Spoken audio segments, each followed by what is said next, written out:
morning po, Sir Herjan PH. Sir, ito po yung actual video test ng order nyo. Color 4 GeForce GTX 1060, 5GB. Yan po siya. Thank you po, sir, sa tiwala. Sir, ito lang po yung always advice po namin. Yung power supply nyo po dapat rated at branded lang po yung gamitin natin. Iwas po tayo sa mga 750 watts na generic po, okay?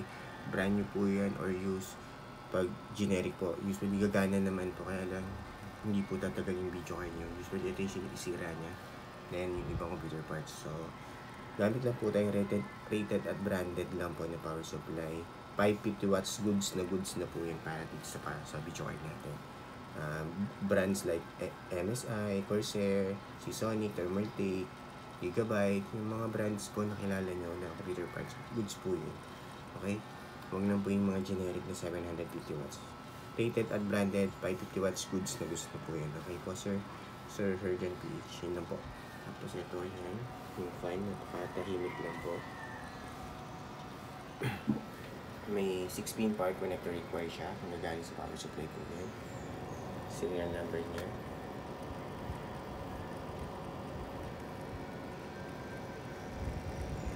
Ito po warranty sticker namin. Sir, may warranty po kayo sa amin. Pag may any problem po, message nyo lang po kami. Pag i-head namin kayo, pag hindi po yan gumana, papalit po namin. As long as hindi po inalis yung warranty sticker or binuksan po yung video card. Pag binuksan po yung video card, inalis po yung warranty sticker natin, void po yun. Okay po, sir, may warranty po kayo. Message nyo po kami pag may issue. Basta huwag nyo lang po alisin yung warranty sticker.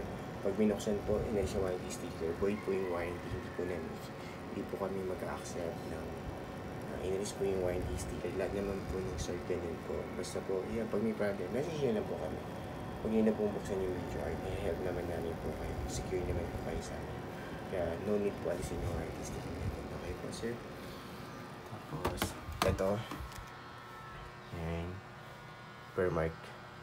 Yan. Time running niya po dito sa Permark. Yan. 3 minutes, 18 seconds. Open GL errors none. Yan.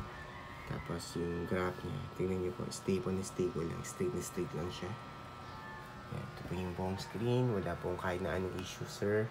Herjan, walang random start, walang shutdown, walang freeze, walang hang, napaka-smooth and stable lang po. Yan. Hindi po nagpi-flicker yung screen, wala po kayong magiging sakit ng ulo, sir, promise. Thank you po sa tiwala.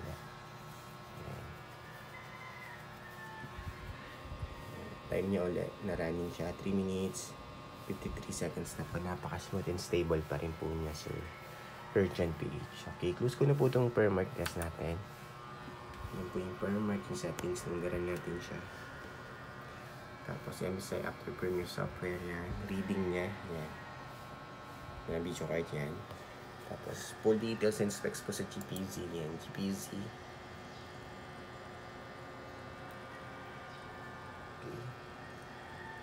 Sensor yan, lahat naman po may reading ng baba. Alright, tapos driver check yan. Pag nakita nyo pa yung naka-install na po yung driver nyo, pinaka-importante yan, dapat naka-install lagi yung driver.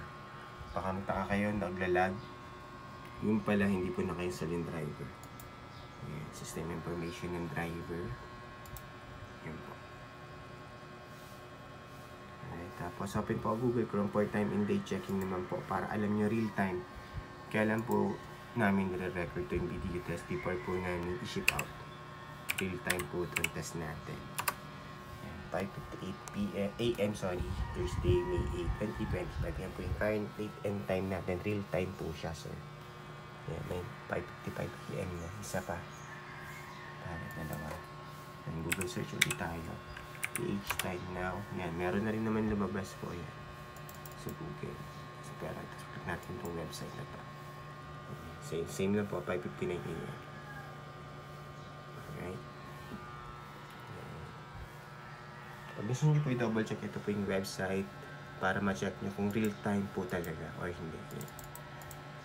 Then, ito po yung isa.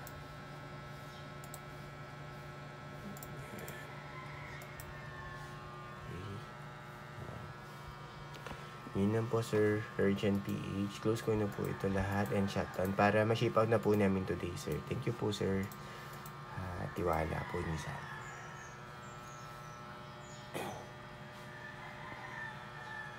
Shutdown lang natin.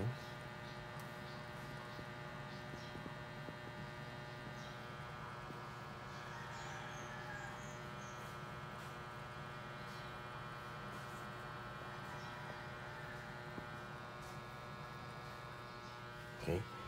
So, advice lang po namin yung power supply nyo po, rated at branded lang po, okay?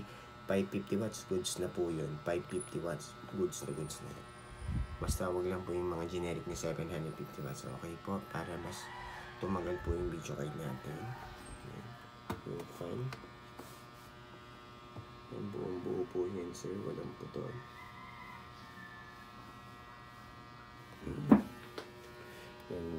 Ito po yung 6 pin power connector, yung mga grounds power supply. Warranty sticker niya, serial number niya ulit.